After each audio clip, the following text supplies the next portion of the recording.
Chicken കറി വയ്ക്കാൻ വേണ്ടി ആദ്യം തന്നെ നമുക്ക് സവോള കട്ട് ചെയ്തെടുക്കാം.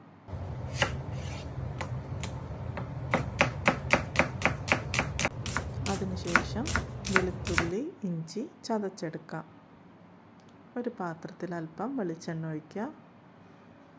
എണ്ണ ചൂടായി കഴിയുമ്പോൾ അതിലേക്ക് ഇഞ്ചി, വെളുത്തുള്ളി, പച്ചമുളക്, കറിവേപ്പില, സവോള എന്നിവ ചേർത്ത് വഴറ്റിയെടുക്കാം.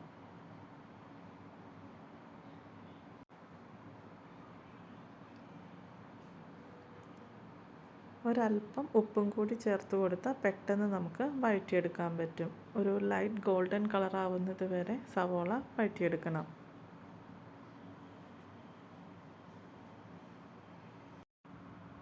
അര ടീസ്പൂൺ മഞ്ഞൾപ്പൊടി, 1.5 ടേബിൾ സ്പൂൺ മല്ലിപ്പൊടി, 2 table spoon Kashmiri chilli powder, 1/2 teaspoon garam മസാലപ്പൊടി. ഇനി നമുക്ക് ഈ മസാലയെല്ലാം ശരിക്ക് പച്ചമണം മാറുന്നത് വരെ വഴറ്റിയെടുക്കാം.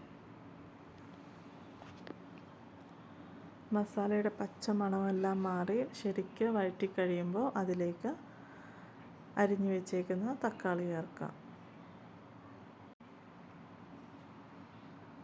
ഇനി തക്കാളിയും കൂടി ചേർത്ത് നമുക്ക് ശരിക്ക് വഴറ്റിയെടുക്കാം.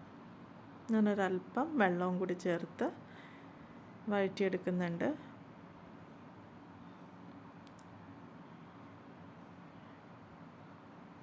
ഇനി ഇതിലേക്ക് കഴുകി വൃത്തിയാക്കി വെച്ച ചിക്കൻ ചേർത്ത് കൊടുക്കുക. ചിക്കനും മസാലയും കൂടി ശരിക്ക് ഇളക്കി യോജിപ്പിക്കണം. ഇനി അല്പം വെള്ളവും കൂടി ഒഴിച്ച് ചിക്കൻ നമുക്ക് വേവിച്ചെടുക്കാം.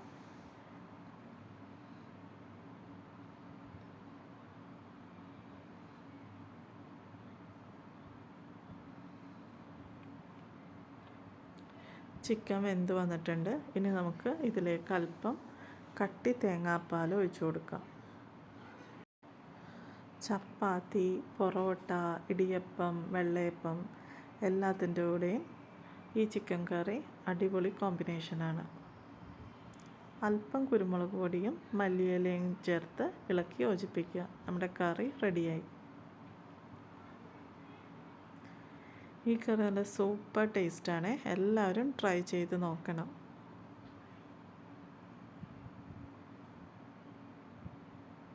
Thanks for watching.